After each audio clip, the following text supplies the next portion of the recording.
Nutrición, damos este espacio con un objetivo que es generar una lectura crítica de las guías alimentarias a partir de la posición que hemos trabajado en la Sociedad Argentina de Nutrición y publicado recientemente. Seguramente están al tanto de la publicación en la revista de la Sociedad Argentina de Nutrición.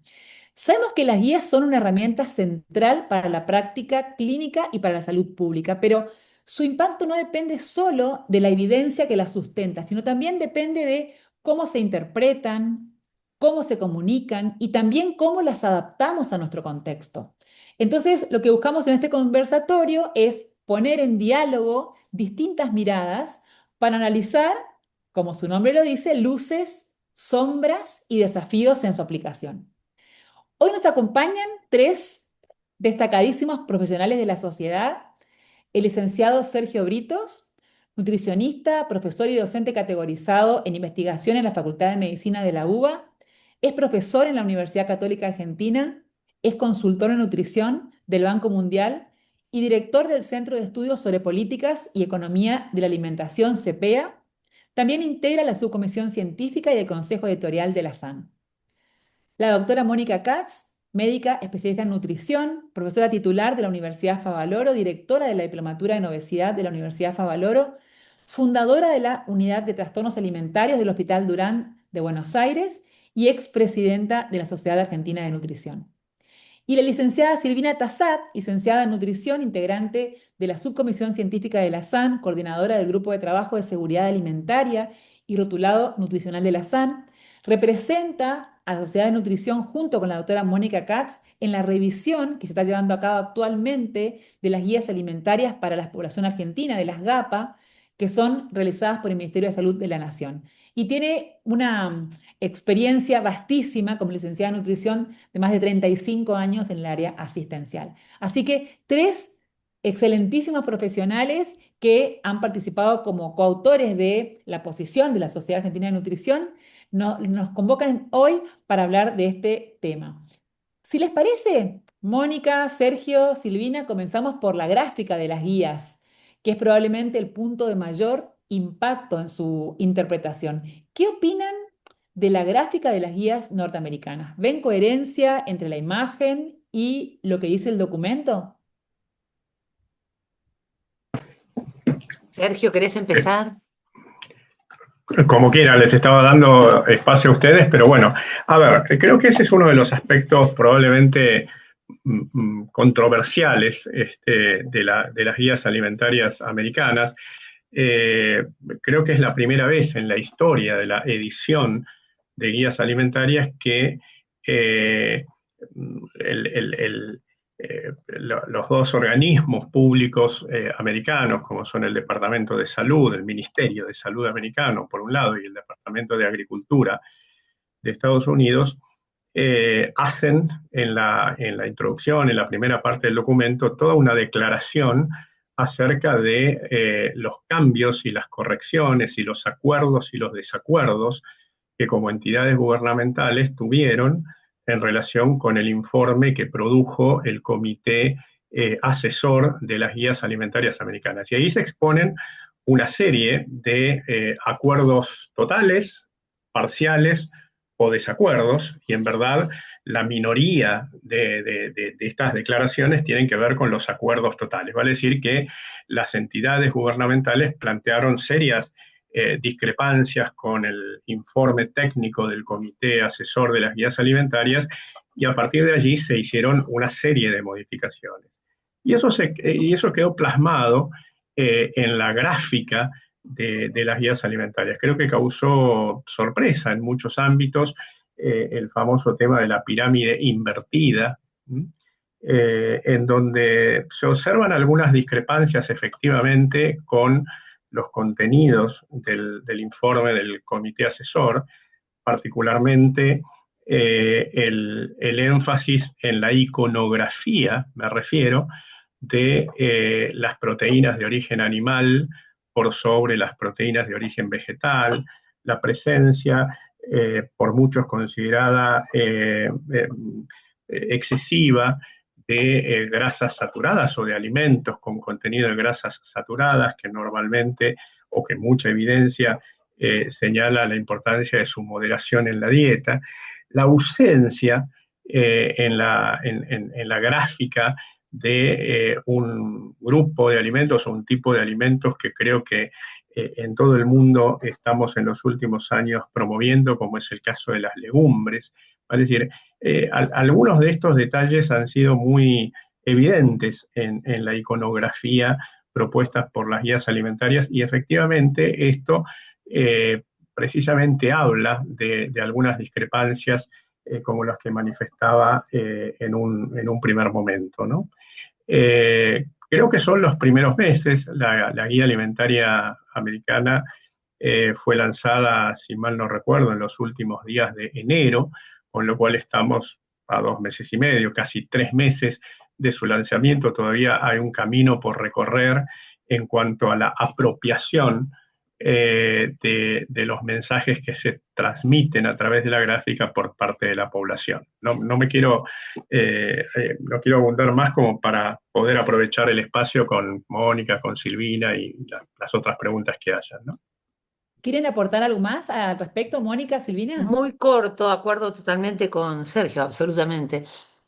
Pero quisiera como reforzar que la iconografía es realmente deficiente porque si ustedes observan la zona media, ni hablar de la zona de proteínas, que en donde directamente lo que hay es carne roja, lo que me preocupa en términos de grasas es que hay aceite de oliva, almendra con manteca, crema y, y tocino. Entonces, realmente, más allá de lo que dijo Sergio, que describió todo perfectamente, creo que hay, más allá del disenso, hay como una incoherencia entre algunos mensajes de lo que ya se publicó y finalmente la imagen final que el mundo puede ver, ¿no?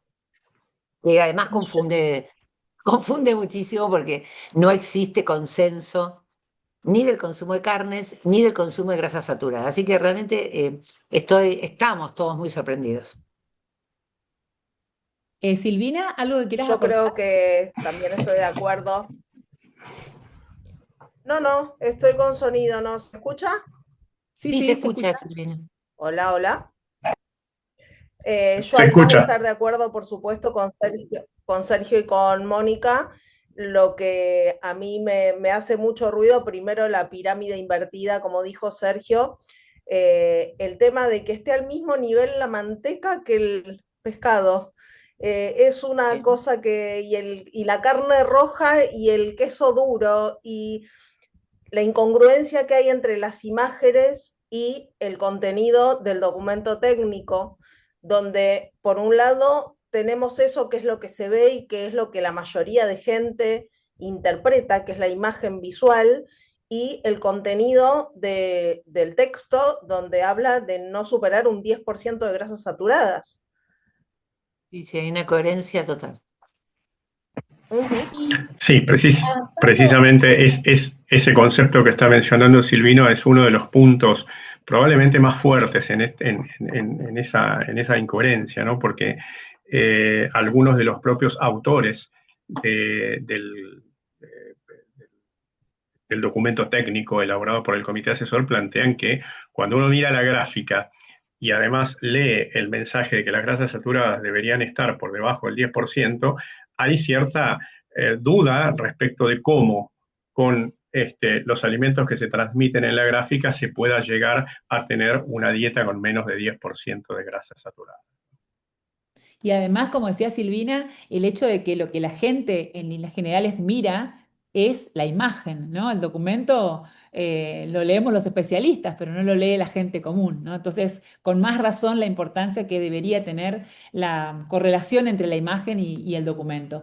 Y avanzando, ¿de dónde sale la evidencia que termina en una guía alimentaria? Es decir, ¿cómo se decide, cómo deciden los expertos qué pesa más para volcarlo en el documento? Yo quiero aclarar respecto de lo que me gustaría compartir con ustedes, que es un problema general que tenemos en nutrición. No es que lo tienen las guías norteamericanas. En nutrición, hasta el momento, nosotros, toda la evidencia que utilizamos para transformar en recomendaciones, la obtenemos de encuestas que están totalmente sesgadas, dependen de cuestionarios, dependen de recordatorios. Esto tiene sesgo de todo tipo, sesgo de observación, de autoobservación, sesgo de membresía, todos los sesgos cognitivos que ustedes quieran y todos los errores más comunes. Por otro lado, los trabajos randomizados controlados en nutrición son muy complejos por una cuestión ética. Piensen ustedes que yo no le puedo dar a una población de gente, no sé, adulta, tocino, manteca, salame, para ver si eso se asocia a un riesgo cardiovascular elevado por temas éticos, con lo cual terminan siendo trabajos, toda la evidencia, basada en estudios retrospectivos, observacionales, y muy pocos son estudios como debieran ser, digamos, randomizados, aleatorizados, etc. Entonces, yo siempre doy el mismo ejemplo. El día que nosotros evaluemos la ingesta de pescado o marisco, dosando taurina según quintiles de taurina urinaria, yo ahí voy a confiar en las evidencias en nutrición. Mientras todo dependa de la memoria del encuestado, de la habilidad del encuestador, todos los elementos en todo lo que sean datos de consumo, no de venta, no de consumo a nivel país, sino de ingesta, datos de ingesta son todos relativos. Eso ya es una manera de empezar compleja. Después está lo que hizo esta gente, Kennedy, que no escuchó ni puso en valor lo que el comité de expertos hizo, como decía recién Sergio, y se le jugó su propia tendencia dietaria. Este grupo de dirigentes del Ministerio de Salud de Estados Unidos tiene una tendencia, un conflicto de interés, porque son keto, son keto. Entonces, en vez de escuchar la ciencia y elaborar un documento basado en la evidencia, por más limitada que sea, en nutrición no tenemos la suerte de otras disciplinas, como cardiología, la hipertensión arterial es hipertensión, y el nivel de colesterol LDL es nivel de colesterol LDL, y nosotros dependemos de encuestas. Pero más allá de eso, cuando hay un sesgo, como en este caso, ideológico, la verdad que esto no está informado, debería haberse informado. Gran parte del grupo que elaboró las gráficas son keto. Creo que esto no, siempre decimos, por lo menos yo acostumbro a decir que se critica mucho el conflicto de interés financiero cuando un profesional es comunicador de una empresa, pero es lo más evidente que hay. Lo ponemos en los congresos. Lo primero es conflicto de interés. Ahora, cuando es un conflicto de interés ideológico, no queda expresado. Y en este caso, el señor Kennedy y su equipo son todos keto. Como dice el meme, se tenía que decir y se dijo. Sergio. Simplemente una aclaración por las dudas, por si alguno no está al tanto, pero Robert Kennedy, que es la persona que comenta Mónica, es el ministro de salud americano, ¿no? Por eso un par de veces lo he nombrado. Sí, yo creo que Mónica ha sido muy clara en cuanto a la importancia de reunir información de la evidencia de más alta calidad, que coincido en nutrición. No tenemos la suerte que tienen otras disciplinas. En términos generales, de todas maneras, en términos generales, no solamente en Estados Unidos, sino en la mayoría de los países que elaboran sus guías alimentarias, ese proceso de elaboración es un proceso que está, que se inicia, mejor dicho, con una muy cuidadosa selección, identificación de los mejores científicos del área de la nutrición, de la alimentación, con un apego muy grande a la evidencia y a la mejor evidencia disponible. Digamos, cuando uno mira la conformación del comité asesor de las guías alimentarias americanas, observa la participación de científicos de diferentes universidades muy prestigiosas que durante 2 años trabajaron en la elaboración del informe que le acercan al Ministerio de Salud y al Departamento de Agricultura americano. Una característica muy interesante que tienen las guías alimentarias, yo verdaderamente lo planteo con mucho acuerdo, es que en Estados Unidos hay una tradición de actualizar las guías alimentarias cada 5 años. Yo creo, si mal no recuerdo, que aproximadamente 40 y pico de años llevan en Estados Unidos actualizando cada 5 años literalmente y puntualmente las guías alimentarias. Nosotros en Argentina tenemos 2 guías alimentarias solamente, ¿no? Y ese proceso, digamos, apenas terminan la difusión de una guía alimentaria, ya al poquito tiempo se empieza a trabajar en las siguientes guías alimentarias, volviendo a hacer una revisión de la nueva evidencia, de nuevos datos. Ese es un proceso muy rico, muy riguroso, que ojalá nosotros en algún momento pudiéramos emular.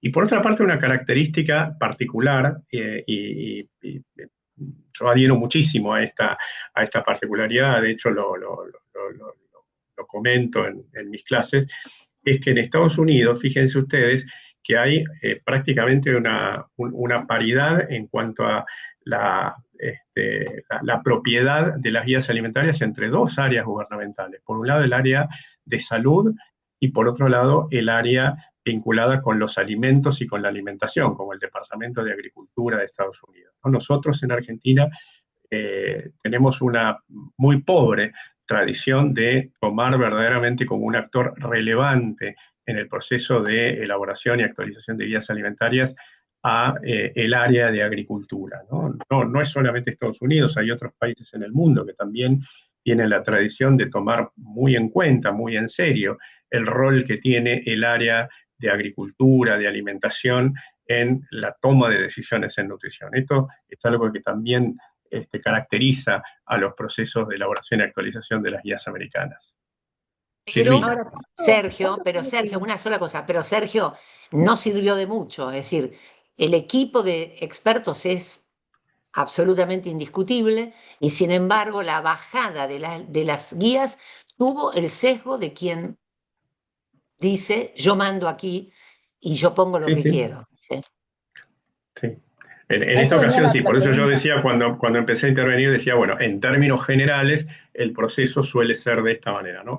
De acuerdo con vos, Mónica, que en este caso en particular, obviamente, hay una impronta muy fuerte del ministro de Salud, de Robert Kennedy, en apropiarse de las guías alimentarias que salieron en enero, ¿no? Para traducirlo, diríamos Aunque, que aunque la gente... también dicen que en la presentación de las guías hablan de tener en cuenta la producción local, como decía Sergio, el tema de la agricultura y tener en cuenta los productores locales, elegir productos de proximidad. Es como que quieren camuflar el hecho de su tendencia ideológica con ser un poquito más políticamente correctos y hablar de, de otros temas, ¿no? Como fomentar el consumo local de la producción y de los productos de proximidad. Lo que decía es que el Ministerio de Salud, más allá de que los expertos, como bien decía Sergio, tienen todo un trabajo de selección de la literatura científica, etcétera, después el Ministerio puede libremente elegir de eso cómo lo arman las guías, ¿no? Es decir, toman al documento, pero no hay una obligación del Ministerio de tomar esas recomendaciones, ese documento científico, literalmente, sino que puede tomar lo que desea y elaborar las guías. Es así, Mónica. Y es así, no debiera, no, el procedimiento está regulado y como dice Sergio, hace cuánto que se viene haciendo. Nosotros tenemos 2016 y ahora estamos revisando 10 años después las segundas gapas. Pero vuelvo a repetir, creo que estamos en un momento de posverdad y la posverdad llegó a la ciencia nutricional en Estados Unidos. Yo lo que aspiro es que cuando empieza a impactar en otras guías alimentarias del mundo, corrijan lo que ha sucedido. Porque lamentablemente la pirámide norteamericana ha influido en el mundo entero. Apenas la primera salió, y tengo mi temor de que tomemos a rajatabla la información de estas guías y realmente me parecen en términos sanitarios peligrosos. En ese Eh, proceso, ¿cómo se integran nutrientes, alimentos y patrones? Silvina, ¿Quieren? ¿querés arrancar vos? Eh, en realidad lo que pudimos ver es que acá están como tratando de defender un poco el tema de patrones, ¿sí? Más que alimentos aislados. Pero no sé si lo están pudiendo lograr, porque lo que uno ve en la infografía, en esa iconografía, no coincide mucho con lo que están diciendo. Defienden patrones alimentarios en vez de nutrientes y alimentos aislados, pero no lo están logrando. Sí, yo creo que coincido con la mirada de Silvina, ¿no? Va a decir, hay una apelación a patrones alimentarios y esto es muy, muy positivo, digamos. Yo creo que en nutrición, hace ya unos cuantos años, creo que la mayoría estamos convencidos acerca de la importancia de mirar la alimentación y la nutrición desde la perspectiva de los patrones alimentarios. En definitiva, la gente come comida, mezcla diferentes alimentos, no comemos nutrientes, comemos alimentos y los alimentos se integran en patrones alimentarios. Y lo mejor que nos puede pasar es que nuestros elementos normativos, como cualquier guía alimentaria, precisamente orienten a la población y orienten a los tomadores de decisión a mejorar nuestro patrón alimentario, la diversidad de la dieta, la preponderancia de alimentos de buena calidad nutricional. En este sentido, creo que todos abogamos por la importancia de los patrones alimentarios. Pero es cierto que cuando, de vuelta, volvemos un poco a la primera pregunta de Marianela, cuando uno mira el documento técnico y por otro lado mira la iconografía de las guías alimentarias, uno plantea que hay, si bien cierta apelación a los patrones alimentarios, la iconografía termina reforzando muchísimo el rol de las proteínas como nutriente, que por supuesto Los que son alimentos. Sí. nutrientes indispensables, y también las grasas saturadas en particular. Entonces, bueno, ahí hay como un ruido en la línea, ¿no? A mí me parece, no acuerdo con Sergio y Silvina en esto, no me parece que apelen a patrones en este caso, sí a un patrón keto. eh, los patrones con evidencia son dos, básicamente, tres quizá. Uno es el mediterráneo, el otro es el vegetariano, lacto-ovo, el DASH que estaría en el medio, pero que es una mezcla, una inspiración del Mediterráneo modificado, y luego podría estar el Washoku, el clásico japonés. El resto de los patrones no tiene evidencia y acá están utilizando foco, para mí esta guía estaba basada en alimentos, no en patrón. ¿Y por qué me preocupa esto? Porque vuelvo a repetir, el patrón, si queremos creer que ellos quisieron comunicar el patrón, keto, no lo dicen, no lo expresan, es una conclusión de quienes lo analizamos, están recomendando un patrón alimentario que no tiene evidencia de ser saludable en términos de enfermedades crónicas. Entonces, me parece que acá estamos en un problema enorme. ¿Por qué? Porque cuando el modelo del siglo pasado era lo que predominaba, la deficiencia, el déficit de nutrientes, la desnutrición, que ustedes saben que por primera vez UNICEF comunicó que aún en chicos es la primera vez que lo que predomina es la obesidad y no la desnutrición. En adultos hace rato ya, pero UNICEF lo acaba de hacer hace pocos días. Entonces, cuando teníamos un modelo sanitario en donde predominaba el déficit de nutrientes o la desnutrición de cualquier tipo, estaba bueno armar una guía alimentaria basada en alimentos y nutrientes. ¿Por qué nutrientes no podemos zafar? Porque los trabajos en última instancia de la fisiopatología tienen que ver con nutrientes. Ahora, cuando nosotros queremos ver impacto en enfermedades crónicas, es patrón alimentario, ¿sí? El de Eat Lancet basado en plantas, por ejemplo, el lacto vegetariano, o el Mediterráneo con Predimed. Creo que es importante, como dos así varas muy altas, el Predimed para la dieta mediterránea, indiscutible, con muchísima evidencia, Eat Lancet, que tiene bastante fundamentación cuando propone basado en plantas, y después lo tenemos. Entonces, yo creo que cambiado en la realidad de que hoy nos morimos por enfermedades crónicas, que prácticamente el 60-70% de las muertes a nivel mundial son enfermedades crónicas, diabetes cardiovascular, etcétera, cáncer, hoy tenemos que tener de verdad una guía alimentaria basada en patrón. Y esta es una guía basada en alimentos y con énfasis en nutrientes. ¿Y cuál es el problema de hacer esto? Que toda vez que hicimos esto, alto o bajo en nutrientes, cuando manipulamos nutrientes en vez de un patrón, hicimos lío. La que tenía la base entera de hidratos de carbono, lo que logró es que nosotros demonizáramos las grasas y no se consumían grasas buenas. Y cuando hicimos al revés, porque importa lo que reemplaza a lo que sacamos. En este caso es al revés, sacaron los hidratos, lo cual me parece maravilloso, creo que de eso Sergio puede contar bastante a la audiencia. Cuando sacamos los hidratos, que es un beneficio, resulta que la sustitución no fue buena. Legumbre, vegetales más, el discurso sí, pero en la realidad la reemplazaron con grasa de mala calidad, saturada básicamente, y carnes rojas, no como dice el documento, proteínas vegetales. Así que yo creo que si tengo que calificar a esta pirámide, es de las peores de los últimos tiempos. Sergio, ¿querés A aportar? mí ya me resultó rara la forma, la pirámide al revés. Yo cuando la vi por primera vez dije, ¿qué quisieron hacer con esa forma? Me pareció ya como muy controvertida y como muy provocadora esa imagen, ¿no? De ponerla de punta a la pirámide. Sergio, ¿querías aportar algo más? Eh, no, a ver, yo creo que este punto fue muy bien ilustrado por Mónica, digamos, si querés podemos pasar a alguno de los otros Bueno, temas que tenías agendado.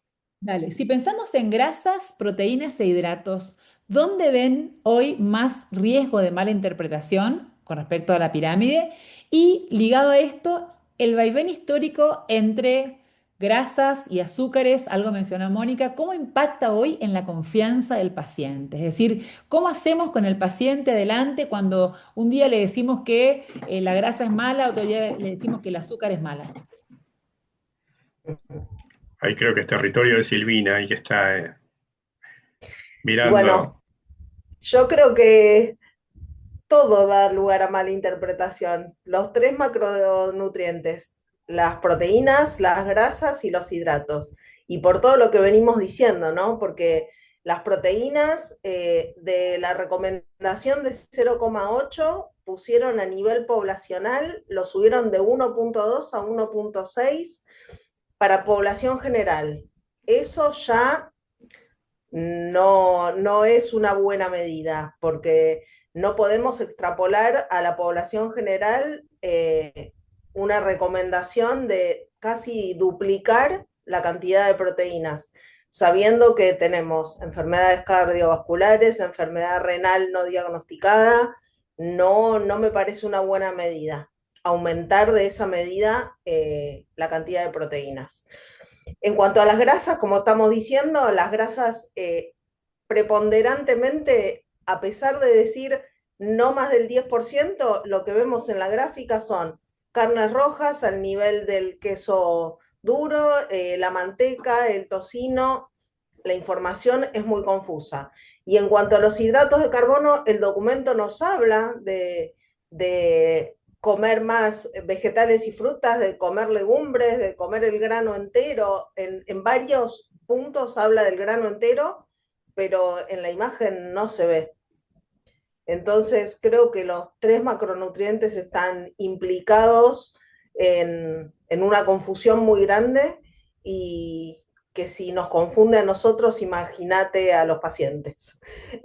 No entienden demasiado, más que vienen confundidos encima con información que tanto desde el lado de los profesionales como desde el lado de lo que Mónica va a estar muy de acuerdo conmigo, los influencers comunican y comunican, yo cada vez estoy más asombrada de comunicadores de distinto ámbito hablar de la nutrición con una liviandad, haciendo recomendaciones que cada vez estoy más sorprendida y a pesar de que peleo con mucha gente, a veces me mantengo al margen porque creo que es una lucha ya que no hay forma de ganarla.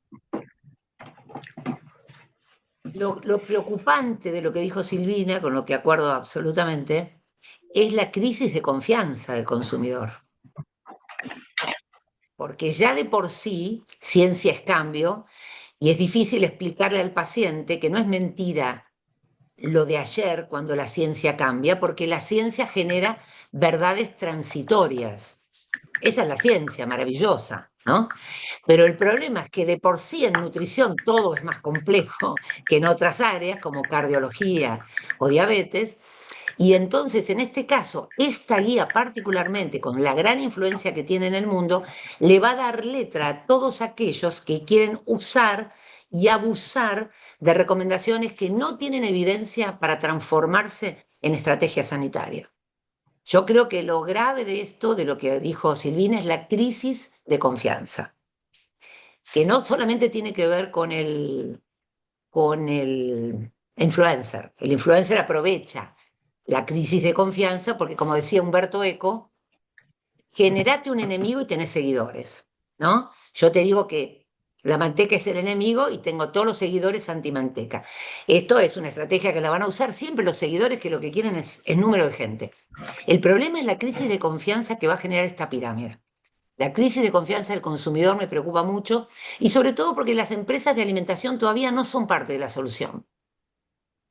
Globalmente, digo, algunas han entendido, han reformulado, etc. Yo no veo a la industria alimentaria o me gustaría la opinión de Sergio, a la industria alimentaria o al agro diciendo, a ver, señores, tenemos enfermedades crónicas, se terminó el hambre, hambre, alimentos para todos, lo entiendo, es una problemática, tenemos que comer barato, saludable, pero todavía no veo a la industria de alimentos, ni veo al agro diciendo, señores, yo no voy a dejar de ganar, soy una empresa, pero tengo que ser parte de la solución. Yo no lo veo. Agregale a esto, Marian, la crisis de confianza que genera esta pirámide, en donde, como me dijeron siempre que la verdad en nutrición era otra cosa y ahora es opuesta.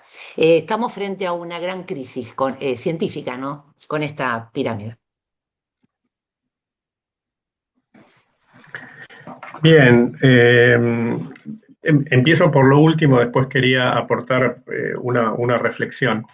Yo creo que hay islas dentro de la industria alimentaria. Bueno, de alguna manera también dijiste eso, que dijiste que no lo ves como una cosa generalizada, No. salvo algunas empresas que han puesto en su agenda la reformulación de productos, mirar un poco la epidemia de obesidad y enfermedades crónicas.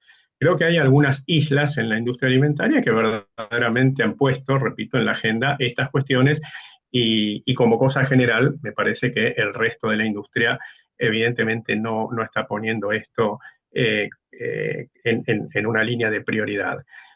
Creo que es peor, honestamente creo que es peor la situación en el agro, en los productores. Digamos. Creo que tengo mucha relación con gente vinculada al agro y verdaderamente la agenda de una mejor nutrición la tienen muy equivocada y muy en segundo plano.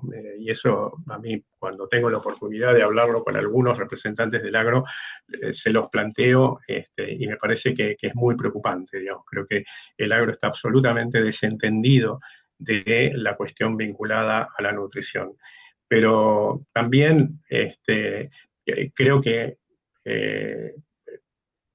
en los últimos años, no me refiero a los años recientes, pero digo yo en los últimos 10, 15 años por lo menos de Argentina, convengamos que el Estado como tal tampoco tiene en agenda real a la nutrición y a la alimentación saludable, con lo cual el resto de los actores de la sociedad, del agro, la industria y así muchos otros actores, ¿por qué lo tendrían? Cuando estamos obviamente atravesando una situación socioeconómica, política de mucha incertidumbre, en la cual la mirada está puesta en el corto plazo, en la economía, en la política en general, con lo cual, digo, no hay una agenda de alimentación saludable, de nutrición en nuestras políticas gubernamentales, y me parece que de haberlo, esto obviamente traccionaría a muchos otros sectores y en particular a los sectores que están vinculados más estrechamente con la alimentación. Y después quería, como decía, introducir una reflexión, digamos. Yo creo que en toda esta discusión que se ha venido dando desde que se lanzaron las guías alimentarias americanas y la que estamos sosteniendo acá en este conversatorio y en muchos ámbitos en los que todos nosotros interactuamos, creo también importante ver alguna oportunidad. Y creo que la oportunidad que tenemos tiene que ver con el proceso, digamos, no sé cuántos de los que nos están escuchando en la sala conocen el proceso de actualización de nuestras guías alimentarias, nuestras GAPA, que está ocurriendo en nuestro país. O sea, efectivamente, después de las últimas GAPA que fueron difundidas, elaboradas y difundidas en el año 2016, estamos atravesando un proceso de actualización que no sé, digamos, las autoridades manifestaron que hacia fines del 2026 probablemente estuviera terminado. Tengo mis dudas, pero si no es 2026 será probablemente 2027. Y me parece que ahí tenemos la oportunidad de aprender también de los errores, de las incongruencias, de algunas inconsistencias como las que estamos conversando aquí. Creo que nosotros tenemos como país y como población claramente problemas en materia de la diversidad de nuestra alimentación, en materia de calidad nutricional de la dieta en su conjunto. Obviamente esto en un contexto de situación social que aun cuando la inflación haya disminuido es muy comprometida, y esto obviamente afecta la seguridad alimentaria de una proporción todavía no menor de nuestra población. Entonces creo que tenemos ahí una gran oportunidad de aprender de algunos errores, de algunas incongruencias, y tratar de que este proceso, que está atravesando probablemente la mitad del camino, pueda, en la mitad que le falta, generar guías alimentarias para nuestra población actualizadas, que internalicen la evidencia que se ha incrementado en los últimos 10 años entre una y otra edición de las guías, y que permitan no solamente la apropiación por parte de la gente, digamos, convengamos que nuestras actuales GAPA no han sido apropiadas por la gente no conoce las guías alimentarias, en las escuelas no se utilizan nuestras guías alimentarias y mucho menos nuestras políticas alimentarias de ninguna manera se basan en las recomendaciones de nuestras GAPA. Entonces digo, creo que ahí tenemos la oportunidad de que las nuevas guías puedan justamente ser instrumentos que permitan generar cambios comportamentales en nuestra población hacia una mejor alimentación, hacia una mejor nutrición, y que por otra parte los tomadores de decisión vean en las GAPA un elemento orientador de las políticas que deben adoptar. Ojalá así sea, Sergio. Dale, Silvia.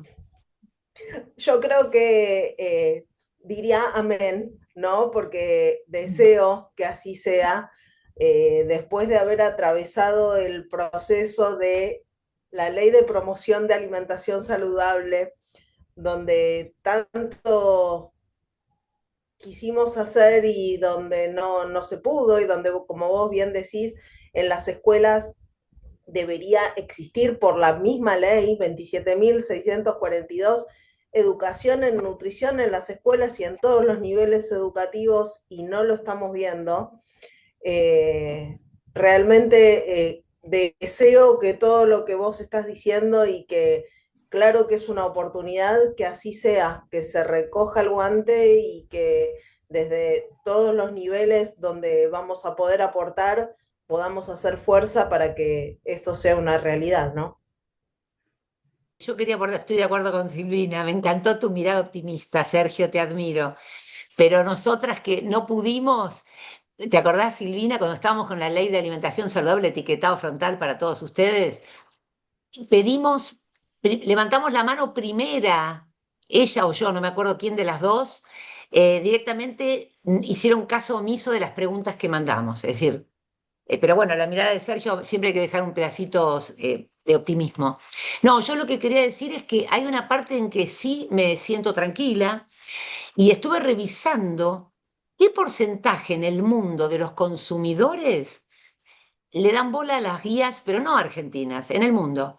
El promedio es casi parecido, Sergio. Vos sabés, en el mundo más o menos hay como un 18 o 20 que las conocen, a las norteamericanas, a las australianas, a las argentinas, pero les da bolilla muy poca gente, las conoce, sí, existen. No pueden repetirlas. Es muy interesante. Vos decís, bueno, ¿cuáles son las guías? No, no lo sé. Sé que hay y las vi y son una pirámide, ponele.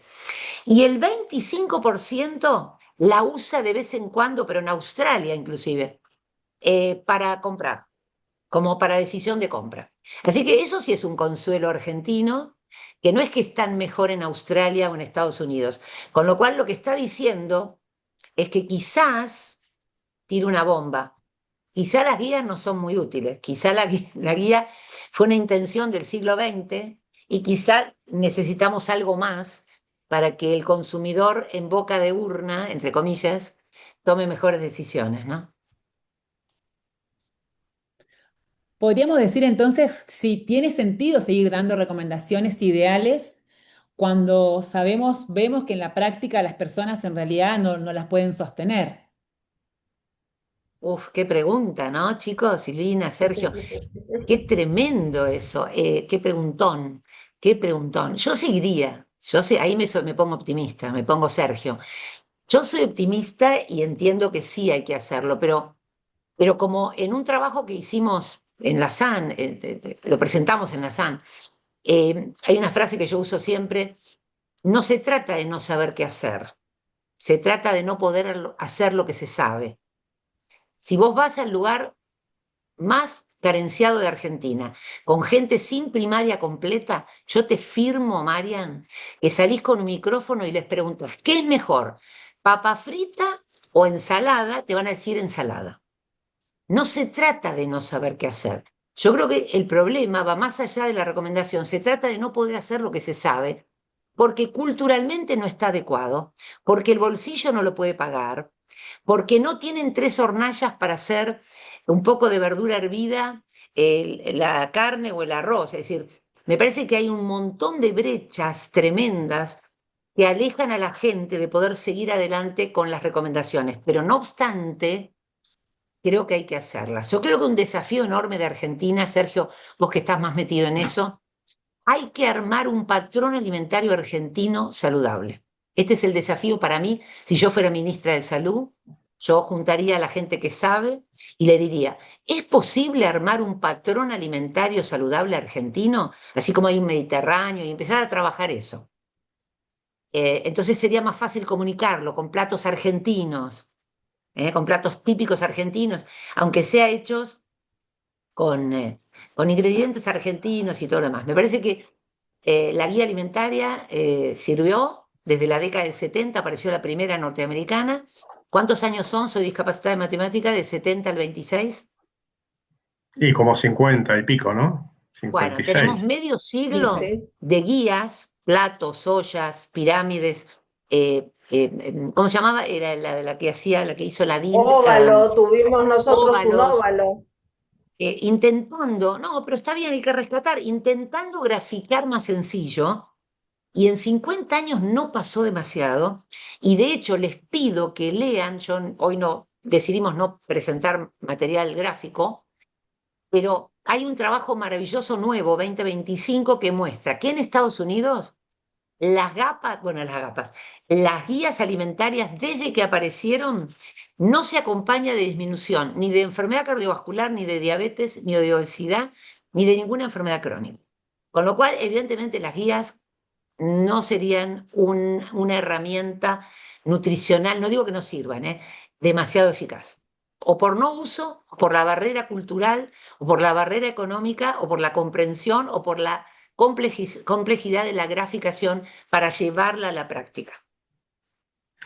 Sí, o bien por más allá de la complejidad de la graficación, Mónica, yo creo que es porque no se acompañan las guías alimentarias de instrumentos o estrategias educativas que claramente le hablen a la gente en el idioma cotidiano que la gente entiende, que es decime qué mezclo con qué, lo hiervo, cómo combino la legumbre con un cereal o con una verdura, adaptar de alguna manera las recomendaciones a platos, a cosas absolutamente concretas y tangibles, ubicadas en el tiempo, en el espacio y en los precios que tienen los alimentos.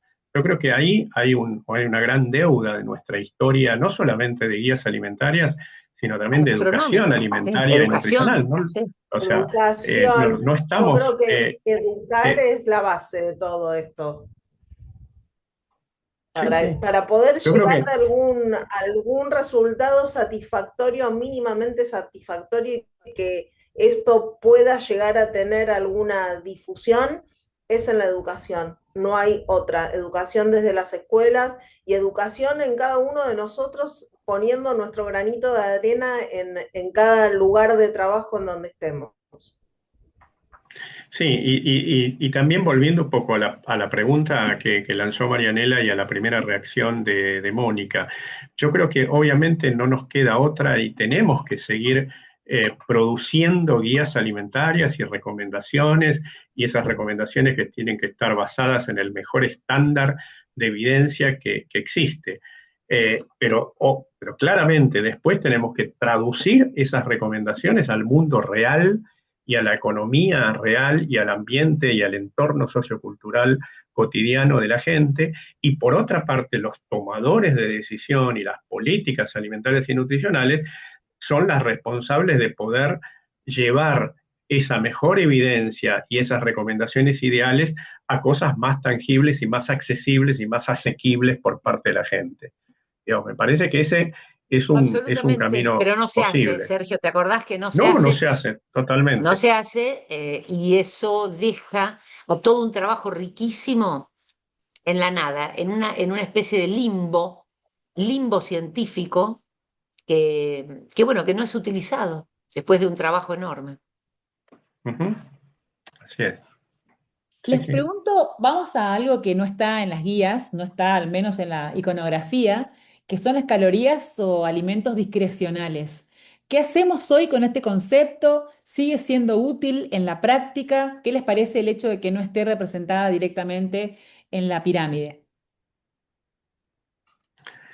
A mí Sergio, ¿querés, por favor? particularmente, sí, a mí particularmente quizás genero algún contrapunto entre nosotros, pero yo me acuerdo que corría el año, creo que 85, no, un poquito más que esos años, y creo que fui uno de los primeros que empezó a hablar y a trabajar, estaba trabajando en CESNI en ese momento, de calorías discrecionales, hicimos un par de trabajos, formamos a una becaria en particular sobre el tema calorías discrecionales. Eh, sinceramente, a ver, sinceramente yo creo que hoy en día no me preocupa tanto la presencia o la ausencia del concepto de calorías discrecionales, un poco por lo mismo que decía recién. Es decir, es difícil hablarle a la gente de calorías discrecionales, el término, digamos, hasta me acuerdo que cuando empezamos a hablar de calorías discrecionales, los propios colegas me decían, ¿qué es eso? ¿No? ¿De qué estamos hablando?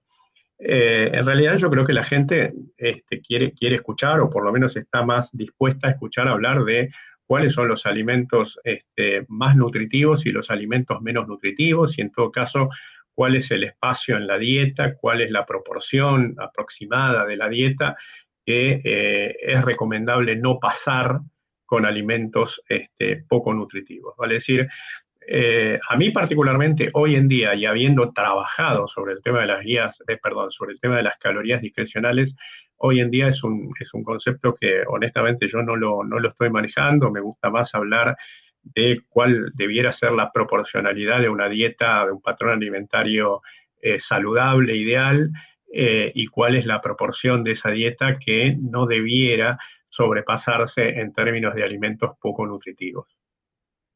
Pero Sergio, ¿cómo pones?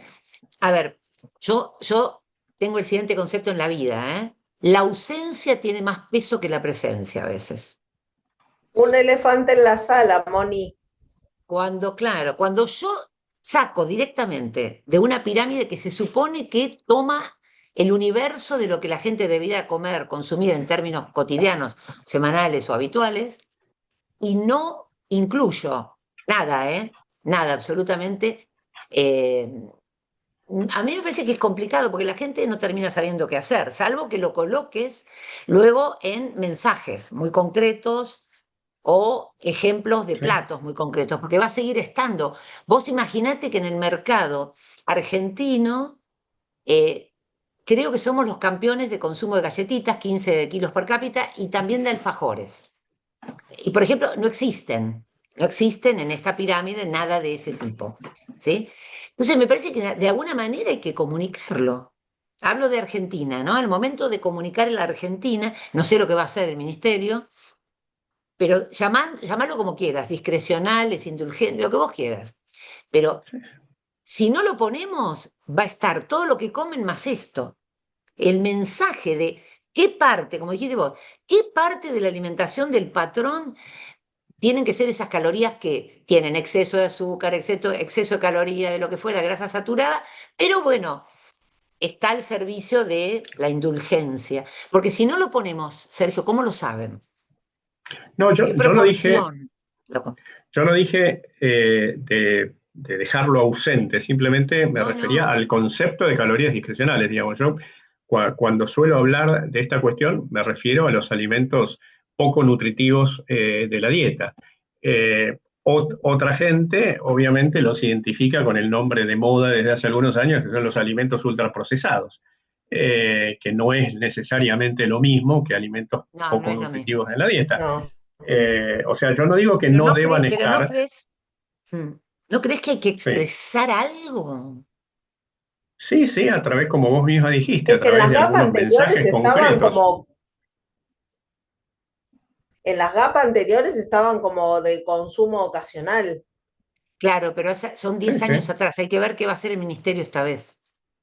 Claro, pero yo también creo que de alguna manera hay que nombrarlos porque existen y yo me iría un poquito a hilar un poco más fino y no solamente hablar de los productos industrializados, sino de todo lo que no se habla y que la población consume a diario, como son los productos de panadería, llámense el chipá que se compra en la estación de tren, la factura que se compra en la panadería o también en la calle y todo ese tipo de productos llenos de carbograsas como sabemos que tienen y que la gente las consume a diario. Y creo que tenemos que informar de alguna manera con frecuencia de consumo y cantidad que se debería por lo menos hacer algún tipo de sugerencia. Eso va a ser siempre complicado, Silvina, porque y por eso la gente está confundida y cree que es lo mismo. No sé, comer una galletita porque es callejera y no está etiquetada, que comer un fideo o un arroz. Esa ¿Sí? confusión de agrupar los hidratos todos en la misma bolsa también confunde a la gente. Por eso le decía a Sergio que habría que hablar de lo discrecional del proceso, como quiera, no sé, como sea mejor conveniente, para que la gente no lo confunda con un fideo o con algún otro alimento que de verdad debería estar incluido dentro de los hidratos de carbono. Creo que ese es un desafío complejísimo. ¿Y qué lugar les parece que deberían ocupar? ¿Les parece que tendrían que tener una representación, que tendría que ser como fue en las guías anteriores argentinas? ¿Qué lugar le darían dentro de las guías? Yo particularmente me inclino por incluirlas en mensajes, más allá de la iconografía particularmente, ¿no? O sea, creo que quizá dejaría, confieso que no soy un experto en iconografía, ¿no? Simplemente es una opinión. Quizá dejaría la iconografía de las guías alimentarias para lo que siempre los denominamos como alimentos protectores. Creo que claramente hay que hacer alguna distinción dentro de las guías alimentarias de lo que comentaba Silvina, del exceso brutal que tenemos en nuestra dieta de alimentos provenientes de harinas muy refinadas, toda la panificación que mencionaba Silvina, creo que no necesariamente está muy bien identificada como uno de los males de nuestra dieta de baja calidad nutricional. Digamos. En general, los alimentos panificados, el exceso de pan, el exceso de harinas en diferentes formas, no entra dentro de la categoría o no necesariamente entra dentro de la categoría de alimentos ultraprocesados y tienen una representación demasiado importante en nuestra alimentación. Pero creo que, no, repito, no dejaría, por supuesto, de identificar y de nombrar a los alimentos, llamémoslos ocasionales, llamémoslos poco nutritivos o fuente de calorías discrecionales, pero particularmente me parece que hablaría de ellos a través de diferentes mensajes que acompañen a la iconografía que corresponda. Sí, por ahí como dice, estoy leyendo algunas de las participaciones de la gente, como dice por ahí Valeria, que ya se me escapó el texto, creo que las bebidas gaseosas, los fiambres y embutidos que consumimos muchísimo en Argentina. Mónica, ¿algún comentario sobre eso? No, la verdad que estoy de acuerdo con Sergio. Lo que sí creo que hay que hablar, porque si no, vuelvo a repetir, contaminan los carbohidratos que sí se deben consumir, que es una avena, que es un fideo de buena calidad, que es un arroz, ¿sí? Que es el maíz. Entonces parece que, recordad que la gente, Marian, en el imaginario popular, el hidrato es una única cosa. Y para peor, recuerden que nosotros tenemos un etiquetado frontal muy especial, en donde solo lleva etiquetado aquello envasado fuera de los ojos del consumidor. Con lo cual, como decía Silvina, el chipá, la sándwich de milanesa de la calle, no tiene etiquetado. Para la gente eso es genial, es casero. Entonces tenemos como una impronta que no tiene Estados Unidos, ¿no? Tenemos algo agravado. Pero bueno, va a haber que explicarlo, no se puede dejar ausente eso, ¿sí? Yo creo que la ausencia, y mucho menos en ciencia, deja espacio al oportunista. Una última pregunta y vamos a pasar luego a las preguntas de los que nos están escuchando, que van a poder levantar la mano y preguntar. El concepto que está en el tapete en las guías norteamericanas de Eat More Real Food, ¿ayuda? ¿Simplifica demasiado? ¿Qué sería real food en la práctica? Y lo dijo Sergio, lo estuvo diciendo. ¿Por qué no lo aclarás un poco lo que ellos quieren ver con real food, ¿no? A ver a qué te referís, porque digamos, creo que es un concepto relativamente nuevo, bastante utilizado en los últimos tiempos por algunos influencers, algunos comunicadores mejores o peores en nutrición y salud. A ver, eh, yo me apego mucho a la vieja terminología, no sé si es la mejor para la gente, quizás tendríamos que apelar a algún término más amigable para con la gente, pero creo que cuando hablamos de alimentos nutritivos verdaderamente, estamos hablando de los alimentos protectores, y los alimentos protectores, obviamente la mayoría de los alimentos protectores encajan dentro de la categoría de alimentos con poco nivel de procesamiento. Estamos hablando de verduras, de frutas, de legumbres, de algunas carnes, de huevo, de pescado. Y también estamos hablando de alimentos que tienen algún nivel, aunque no sea excesivo, de procesamiento. Estamos hablando de lácteos, estamos hablando de yogur, estamos hablando de quesos, ¿no? Creo que esos son los alimentos, por supuesto, aceites. Esos son los alimentos que claramente debiéramos promover. Si los llamamos alimentos reales o no, la verdad es que yo no acostumbro mucho a utilizar esta terminología de alimentos reales, no me siento identificada, creo que es una terminología que está más bien o que nació de alguna manera para enfatizar determinadas aversiones a ciertos alimentos por su condición de procesamiento, por su Procesado, condición sí. de alimentos industriales, y me parece que por ahí no, por lo menos para mí, por ahí no viene la cosa. Acuerdo totalmente con Sergio, creo que esto está hecho específicamente para descalificar a lo que no venga sin nivel de procesamiento medio, digamos, ¿no? Porque yo no creo que le digan que no es un alimento real un queso, pero ya cuando yo siempre doy el ejemplo de una lata de tomate.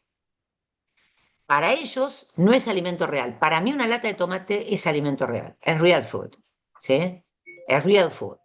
Eh, pero me parece que, bueno, acá hay una manera de simplificar y como hacía Monteiro, y como hacen todos aquellos que quieren transformar en emoción una palabra que se haga universal, comida real, real food, logra conmocionar al consumidor.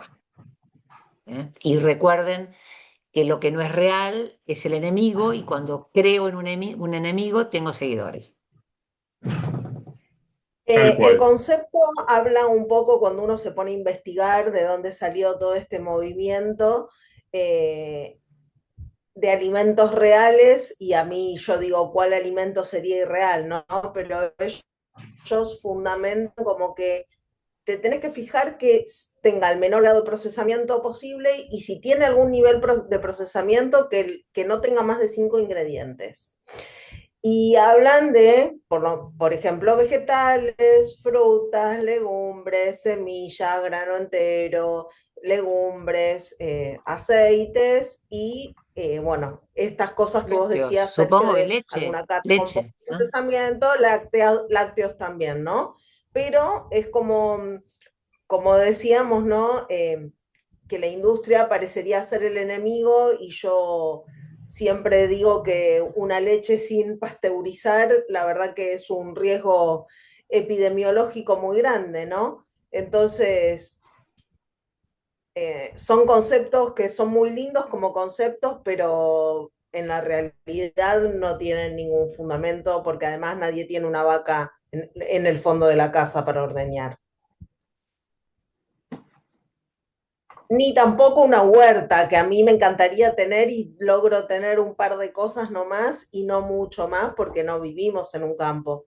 Entonces, la realidad supera a esa expectativa de la comida real, sana y sustentable, ¿no? Porque también fundamentan en la sustentabilidad y en la ecología. Bueno, aprovechamos que estamos con unos minutos. Si alguien quiere hacer una pregunta, levanta la mano, se desmutea y los escuchamos.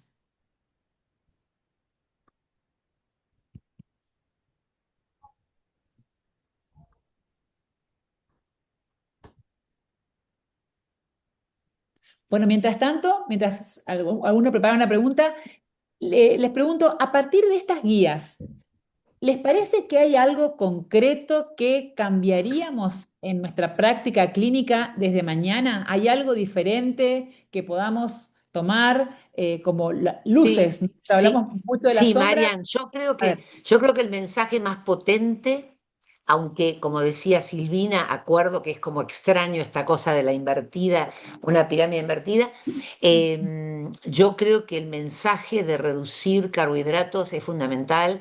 Seguro Sergio les va a poder informar mejor que yo el consumo excesivo que hay en este grupo particular. Creo que es el peor de todos en términos de superávit, digamos, en vez de brecha de consumo al revés, es como que hay un exceso.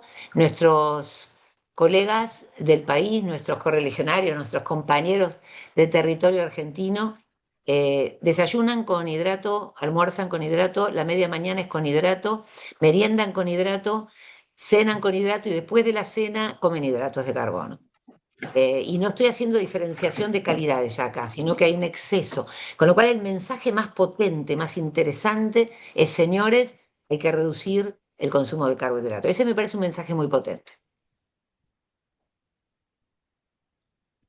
Silvina. A mí me gusta la introducción de la microbiota dentro de los mensajes, que no está expresado en en la iconografía porque no se puede, pero el que hayan No, perdón, incluido la Silvina, salud. podrían poner alimentos fermentados, pero no los pusieron. No hay un show, que yo recuerde, No no hay un los yogur. pusieron, pero pusieron las frutas, las verduras, y en los mensajes habla de la salud de la microbiota, del consumo de fermentados, del consumo de prebióticos y de probióticos. Lo dice en el documento, está explicado como un ítem, ¿no?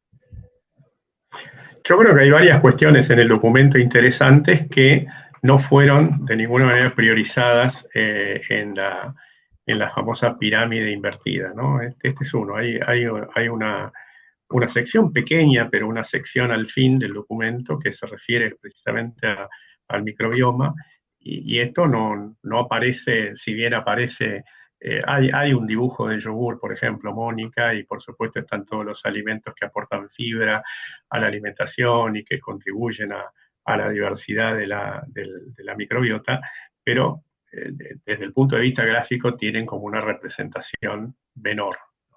Claro, es menor. Ahí hay una divergencia. Y sí, por supuesto, coincido completamente con lo que decís, Mónica, respecto del tema de los hidratos de carbono. En general, hay un falso concepto cuando la gente en general, e incluso a los nutricionistas, se les pregunta, bueno, ¿cuáles son de la dieta en la población argentina? Fácilmente aparecen los azúcares o los alimentos ultraprocesados. Y sin embargo, cuando uno se va a los datos, y la verdad es que yo soy muy cuantitativo, y la verdad que los datos para mí mandan, cuando uno va a los datos, el primer exceso, la primera brecha de consumo excesiva en la alimentación de nuestra población, en términos promedios, por supuesto, son todos los alimentos derivados de harinas muy refinadas, ¿no? En segundo lugar, las carnes, en particular las carnes rojas, y en tercer lugar, solo en tercer lugar, los alimentos con exceso de azúcares. Es decir, estos son los datos, son los números. Nos pueden gustar más, gustar menos, pero son los números que tenemos. Claramente el exceso de hidratos de carbono altamente refinados o de alimentos altamente refinados con base en harinas es el primer exceso alimentario, pero no hay advocaciones a este tema, no hay políticas. Recuerdo perfectamente cuando hace algunos pocos años atrás en el gobierno de la Ciudad de Buenos Aires se tomó la decisión de suprimir el pan como parte de los menús en los comedores escolares. A la semana siguiente algún diario titulaba "Están queriendo matar a nuestros niños", ¿no? Digamos, creo que era una de las mejores intervenciones de política alimentaria de la historia argentina, ¿no? Sí. Así Matar es, de así que hambre, ¿no? por lo menos creo que en eso acertaron. Y recordemos que encima tenemos hoy la contaminación de las harinas sin TAC, que si bien las hay integrales, por suerte, no son las más, ¿no? Eh, esta moda tampoco ayuda y la gente come harinas refinadas porque en general las sin TAC, las más comunes para conseguir, son ultra refinadas. Así que el tema hidratos, sobre todo harinas, cereales, es un temón, sí. Es un temón, claramente. A mí me gustaría dejar un concepto que lo dijimos, pero que se está usando mucho en términos de guías alimentarias en el mundo y es la estrategia top-down. Empecemos por patrón alimentario, sigamos por los alimentos de consumo de esa cultura, de ese país, de esa región y terminemos para la evidencia más dura, nutriente en nutrientes. Por eso se llama top-down. Es lo que más se recomienda hoy. Empezar por patrón, qué alimentos componen el patrón de esa región, de ese país, y finalmente qué nutrientes, digamos, de alguna manera le están otorgando los beneficios nutricionales a ese patrón. Porque cuando estudias es decir, aisladamente estudias nutrientes, ¿sí? Bueno, si no tenemos preguntas, no sé si hay algo más que quieran aportar como cierre, Sergio, Silvina. No, que yo lo que agregaría es que Mónica dijo algo hermoso. Hablamos de un patrón alimentario como el Mediterráneo, al que yo amo, pero que lamentablemente en nuestro país estamos lejísimos de poder llevarlo a cabo. Cuando a un paciente que tenés en un cara a cara le decís que aunque sea coma una vez por semana pescado y te dicen que no le gusta, o que es caro, o que no tiene confianza en el lugar donde lo compra. Eh, Difícil, Silvina, perdón, pero no te imposible. interrumpo Yo acá porque siempre creo que sí se puede. Yo creo que sí se puede. Creo que nunca se hizo. Nunca hubo una campaña para incentivar el consumo de pescado argentino. Y no tiene por qué ser pescado de mar, que es lo que sabemos que es todo es complejo. La Argentina tiene numerosos lagos y ríos. Yo acabo de llegar de Misiones, acá tenemos a una correntina, y ellos tienen ríos, pescado de río. No estaría mal el consumo de pescado de río. Nunca había una campaña para incentivar el consumo de pescado. Sí creo que todavía podemos lograrlo, Silvina. Por supuesto, hasta ahora no. Un Mediterráneo no está lejos de lo que podemos hacer. No está lejos de lo que podemos hacer. Legumbres tenemos, el consumo es cero, no quiero mentir, pero creo que es algo así como 200 gramos per cápita por año, una cosa así, y Sí, tenemos un legumbres, tenemos, poquitito más, pero poco. Sí, sí. ¿cuánto? 300. y que ahora aumentó un poquito No, porque la gente estamos en consume 800, un 900 hummus, gramos. Bueno, come un imagínate poquito de en garbanzo con relación el a hummus y otros. con las modas, ¿no? Yo creo, Silvina, como estamos, no.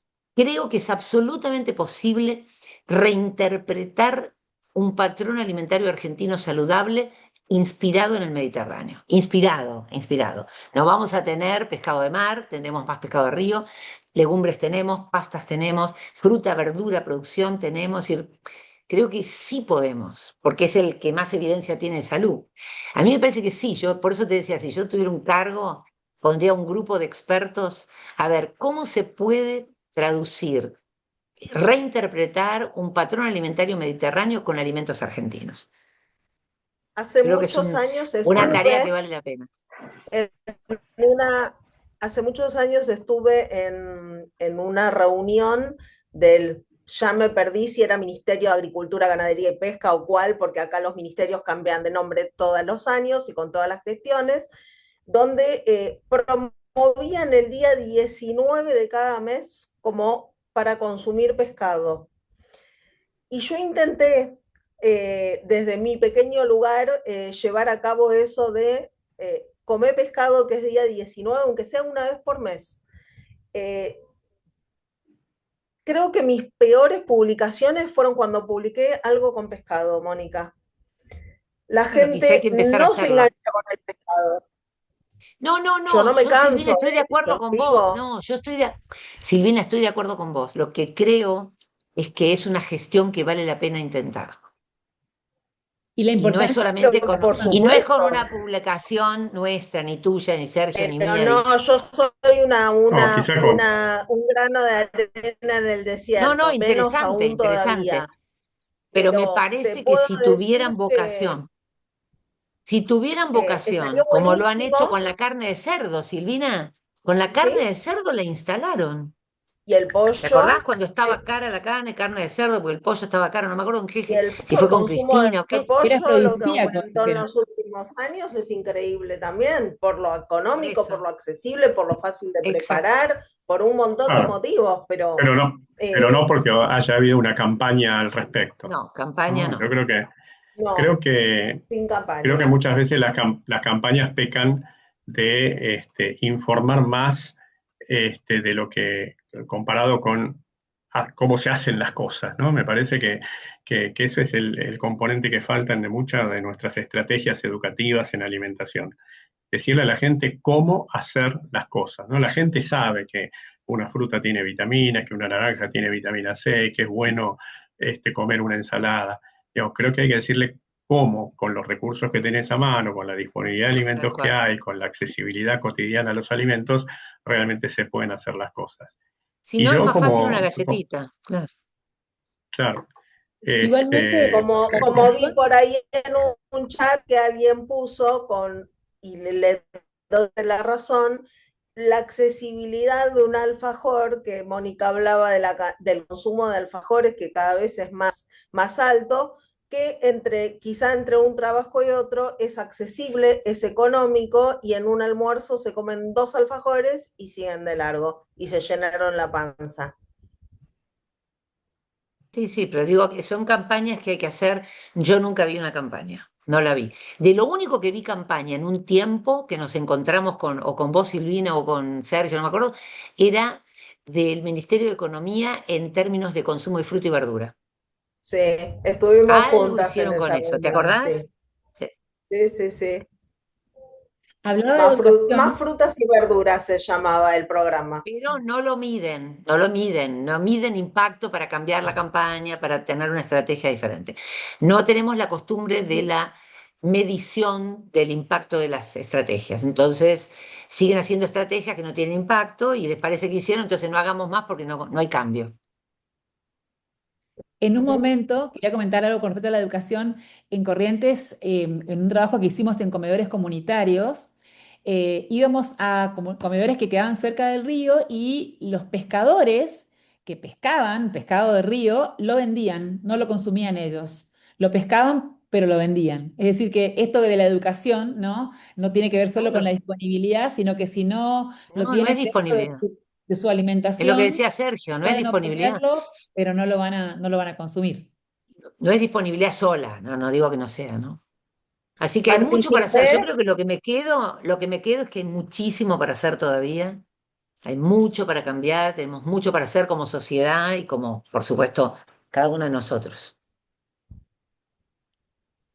y no nos vamos a Bueno, cansar de tengo preguntas. hacerlo, creo, ¿no? Que cada uno desde su lugar lo va a seguir haciendo y va a seguir apostando por una alimentación saludable para todos. Y como decía Bueno, Mónica, sí, sí, Sergio, adelante. no, digo que están terminando más optimistas que lo que me decían que era yo. ¿Viste? ¿Viste? No, no, yo Contagiaste, creo, Sergio, pero Sergio, contagiaste. no, no, es buena, es atinado. Pero ¿sabés por qué? Yo siempre digo que a mí no me preocupa que nos vaya mal cuando nadie hizo nada. A mí me preocupa cuando una situación, un paciente anda mal y se hizo de todo, hicimos todo y no pudimos salvarlo. Yo creo que en este caso es un paciente por el que no hicimos nada. Exacto, sí, sí, sí, totalmente de acuerdo. No estamos haciendo nada. Bueno, si no De tenemos acuerdo. preguntas, creo que fue muy interesante el conversatorio como sociedad científica. Hay una mano de Silvina Medín, ¿o no? Silvina, Desmuteate. ¿Sí? Silvina, ¿Estás por ahí, Silvina? ¿estás ahí? ¿Parecemos a sesiones de espiritismo? Estás ahí, me encanta. Está muteada. Para mí que la SAN tiene que desmutearla. Deben estar muteados todos. Ah, Lorena, ¿podremos desmutear? Ahí lo Ahí está. logré, porque me Ahí Ay, está. llama. vamos, Sil. Ay, Hola. Bueno, chicos, yo voy a dar un poco de optimismo en este mundo. Yo trabajo para el Ministerio de Educación y Comedores Escolares. Como Sergio sabe, sacamos el PAN, tuvo muy buenos resultados. Se incorporó pescado industrial porque no podíamos dar todos los días pescado. Se incorporó fruta todos los días y comen fruta todos los días. Al principio lo tiraban, hoy las comen. Reformulamos todas las galletitas para que no tengan advertencias. Todos los chicos almuerzan galletitas que no tienen advertencias, que no tienen los pancitos que no tienen advertencias. Mucho trabajo hubo, ¿eh? Y hay mucha educación, hacen cursos, hay nutricionistas que forman a los chicos, y muy buenos resultados. Digo porque se puede, se usa la GAPA en la base de la ley 3704 si les interesa leerlas, que están en internet, que es la alimentación saludable, es del año 2013 de la Ciudad de Buenos Aires, y que es anterior a la de las etiquetado frontal, pero tiene un perfil parecido desde la educación y desde la composición química de los alimentos. No sé si le sirvió de algo el dato, pero Sirve, por lo sirve, menos para que Silvina, tenga. No, sí, contanos por supuesto. pero Silvina, contanos dónde estás vos. Yo estoy en el Ministerio de Educación de Comedores Escolares en la Ciudad de Buenos Aires desde hace Bien, 20 digo, años y estamos no, no, trabajando mucho. yo lo sé, pero creo que es bueno aclarar porque hay gente de todo el país acá, no es a nivel nación, ¿sí? No, no, no, todo es de la Ciudad de Buenos Aires. Desde el año más o menos 2010 tenemos la ley y en el 2013 se reglamentó La ley 3704 de la La alimentación ley tres mil saludable. setecientos cuatro de Cava, creo que es un hito en materia de políticas alimentarias, claramente. Digamos, Ujú. no vamos a ser injustos en el sentido de que no hay ninguna provincia que esté trabajando bien en el tema. Hay varias provincias que tienen la voluntad de trabajar relativamente bien en materia de alimentación escolar, pero claramente la ciudad de Buenos Aires es pionera en esto. Trabajamos mucho en forma interdisciplinaria, fui parte del equipo, pero también muchos nutricionistas y se hizo una ley que se pudo cumplir, porque una de las cosas que había que hacer y que se podía cumplir para dar alimentos a 400.000 chicos todos los días, no es solamente pensar en pescado o espinaca o frutas. Había que tener disponibilidad y seguridad para que a todos les llegue y que sean inocuos, claramente, ¿no? Así que Por bueno, yo supuesto. los invito a que si quieren mirar la ley, es una ley accesible y en Córdoba también trabajan. Sí. Estandarizamos kioscos, cantinas y buffet, que eso es más difícil, pero en lo que es de la alimentación que le llega a los chicos, yo tengo recuerdo cuando empecé, todos los chicos tomaban mucho azúcar, nosotros bajamos todo el azúcar. Los chicos hoy, menores de 2 años, toman leche blanca, que a uno le parece que puede ser imposible, sin embargo, se ha logrado con ayuda también de los padres, porque es la cultura que viene, se mejoró un montón. Y bueno, muchas cosas que, por supuesto, hay cosas siempre por hacer, pero digo que hay resultados positivos en lo que es la educación alimentaria. Las nutricionistas trabajan un montón, dan charlas, se incorporó la alimentación en la currícula de los chicos que estudian, atraviesa los años, ¿no? Desde jardín hasta séptimo grado, no sé si más adelante también, pero está bastante incorporado. Y con el tema de las advertencias, en el año 2022 tuvimos una pelea fuertísima hasta que logramos, no le damos pan con algo, sino le damos galletitas reformuladas, barras de cereal reformuladas, que nos llevó mucho tiempo, pero lo logramos. Mm. Buenísimo. Bueno, Y bueno, buenísimo. sí, por lo menos digo que por ahí hay cosas positivas que se pueden lograr. Tenemos, por supuesto, bueno, la ciudad tiene tal vez otro presupuesto, otra estructura, ¿no? Exactamente, Eso desde exactamente. ya, ¿no? Desde ya. Pero igual uno puede tener o no la voluntad de hacerlo.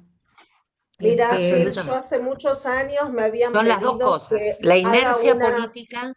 la inercia, perdón, sí, Silvina, la inercia política y los recursos. Pero son las exacto. dos cosas que se juegan. Es como en la alimentación. Es la disponibilidad del acceso, pero también la cultura. Acá es lo mismo. Tengo que tener el dinero, los recursos y tengo que dejar de lado la inercia política. Ujú, a ujú. mí hace muchos años me habían pedido que haga una comparación entre menú de la escolar de la ciudad de Buenos Aires, de distintas escuelas privadas de élite. Me mandaron los menús para que haga comparaciones. El menú de la ciudad, el más completo, el más balanceado, el más equilibrado, porque en los menús de las escuelas con más poder adquisitivo, los chicos tenían más accesibilidad de lo que quería comer y no con el balance y con el equilibrio que tenía el menú de la ciudad. Así que Por eso lleva me educación. sorprendió Igual. muy gratamente eso. Sí, igual las escuelas privadas también yo creo que desde el 2020, ya no me acuerdo bien la fecha que se incorporó, pero las escuelas privadas también tienen que homologar el menú en el Ministerio de Educación. Después, bueno, por ahí hacen después lo que quieren, pero el menú lo tienen que homologar y tienen que cumplir con la composición de hidratos, Fue previo proteínas al y grasas. 2020, fue Previo al previo. 2020, sí, sí, sí, sí. Porque después en el 2020 se descompaginó un poco, ahora están de vuelta. que un nutricionista tiene que firmar la homologación, el menú y todo. Así que Bueno, es gracias un Silvina trabajo arduo, lleva mucho por tu tiempo. aporte. Te agradezco mucho el aporte. Gracias a ustedes. Y bueno, por supuesto que más que agradecimiento a los disertantes por sus aportes, a todos los que participaron, creo que uno de los mayores desafíos que tenemos hoy no solamente es generar, como decía Mónica, mejor información, sino traducirla mejor, priorizarla mejor y sobre todo, como han coincidido los tres, hacerla aplicable a las personas, ¿no? A las personas que los consumen. Y ojalá que este espacio sirva para seguir fortaleciendo una práctica que sea basada en la evidencia, pero que también, como han dicho todos, esté contextualizada y centrada en la persona. Así que, bueno, muchas gracias a todos por estar. Marianela, Muy enriquecedor. Marianela, Sí. las Han. Lo pusieron al principio, a la publicación de la JAN. Del 2 al 4 de septiembre del 2026 tenemos las jornadas de la Sociedad Argentina de Nutrición en la UCA, en Buenos Aires, que con motivo de cumplirse este año 85 años de la sociedad, nada menos que 85 años, una sociedad que tiene una alta trayectoria, van a ser muy especiales Perdón, con... fundada por Escudero. Fundada por Escudero, es verdad, fundada por Escudero, con un programa además en la que han participado los socios como parte de los que aportaron temas para armar, así que es una jornada a la carta, ¿no? Que los socios han participado. Así que creo que van a estar muy buenas. Resérvense desde ahora esa fecha y son gratuitas para los socios de la Sociedad Argentina de Nutrición. Así que Háganse los invitamos a socios, todos. háganse socios. A los que no son socios, fíjense, tienen la oportunidad ahora para asistir a las jornadas de manera gratuita. Así que los esperamos. Gracias, Sergio, por... Y aquí tenemos además al Comité Científico, Sergio, Silvina, que están formando parte del programa. Así que va a ser muy, muy enriquecedor tenerlos. Gracias a todos. Bueno, nos despedimos. Gracias. Adiós. Buenas Chao. noches. Chao. Gracias. Gracias a todos por estar. Gracias, Buena Marianela, semana. por tu coordinación. Muchas gracias. Gracias a ustedes. Chao, chao. Chao.